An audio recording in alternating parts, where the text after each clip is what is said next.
Hi guys, Mr. Pash here. This is going to be my tutorial on creating op art using organic line. When we talk about organic line, we're talking about line that is curved here.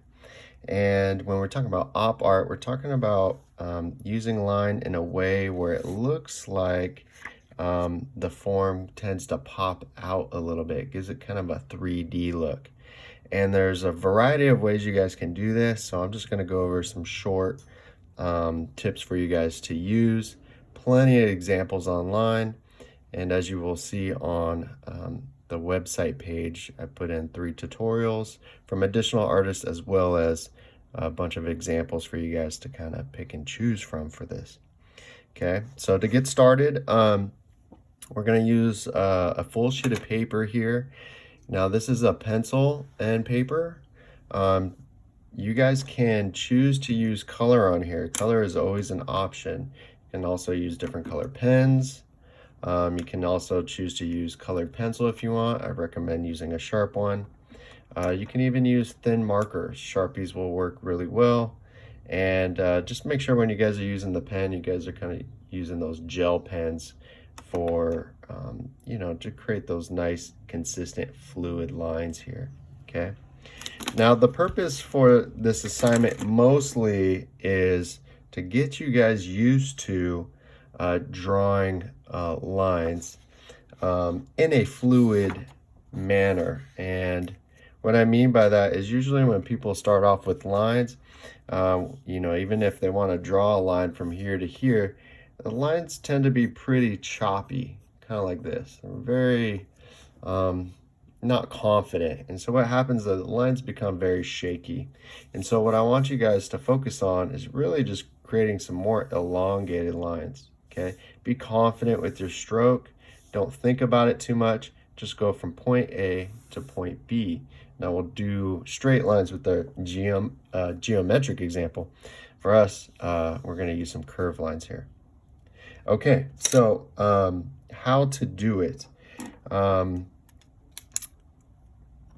If you guys want to do some practice before you start off with the complete design, please do so. I always do that just to kind of warm up your hand gestures here. So we're going to just kind of do a scattering of stuff here. And actually, I'll use a pen just so it's easier to see.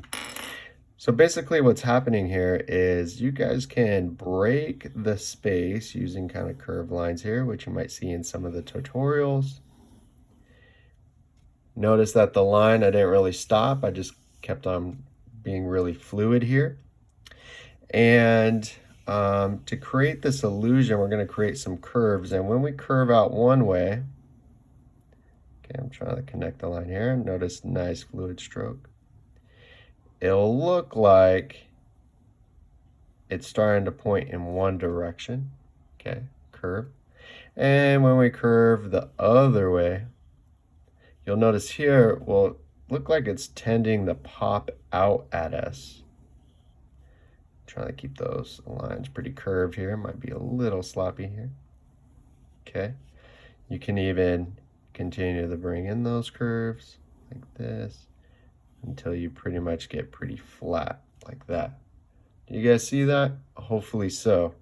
And so what you guys can do is, you know, you guys can keep the curve going up, but if you want to start transitioning and have it pop out in different directions, eventually kind of make that line flat and then start curving the line the other way as you go.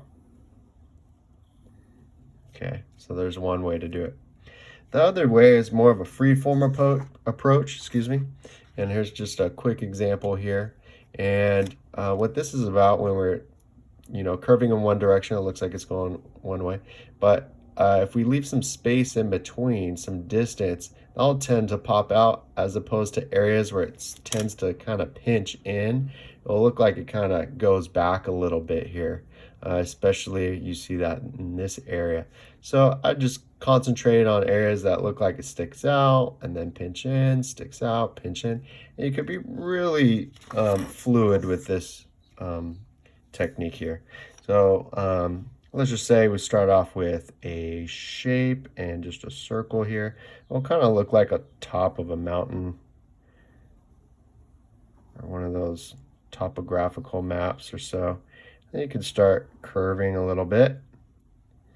And then as you curve, pop out, pinch in, pop out, pinch in, pop out, pinch in. Notice I'm being really fluid with my line here. Really pinch those lines. In some areas, I will really create the space. And if you're happy with it, just leave it and start off another one. And then what you'll get here is kind of some overlapping effect going on here. And it doesn't really matter what you guys do too much. Just really focus on that nice fluid line, okay? Kind of get in tune with how your hand is moving across the paper. Be really loose. Make sure you're using a tool that's really fluid. You know, you don't want to use an old pen that's stopping and stuttering. That'll be kind of frustrating. Let's see, and then eventually just kind of loosen it up here. I do like a little pop out here. Let's see what it'll look like. Okay, so thick, and then we're gonna pinch it in all the way towards the middle. Kind of looks like a shell there. Maybe just a little boop. Okay. So those are some quick examples of how you guys can do that. And feel free, again, like, you know, be really uniform. If you really want to just kind of break up the space with some really random shapes here first, that's always good to go. Even small little shapes, you know, see what you guys can create out of these little shapes that you guys are creating. I'd recommend, you know, pick one technique and just roll with that. Just kind of make it really nice and consistent of how you're visualizing. If you really want to be freeform and try different stuff for your whole page, go for it. Again, the purpose of this assignment is for you guys to be really fluid with your lines, really clean and not so choppy. Okay. All right. Well, I hope that helps. If you guys have any questions on that, you guys can please reach out to me by email. I'd also recommend looking up some examples online. Pinterest.com is a great resource for that. If you put in the title op line art, you should be good to go. You'll get a lot of examples, as well as YouTube. I try to put short examples, videos in there, but there's some longer ones in there for you guys to view if you want. And feel free to copy on this one. If you see a design you guys really like, you know, copy kind of what they're doing. Again, the purpose is really to focus on a nice, fluid line gesture. All right, thank you.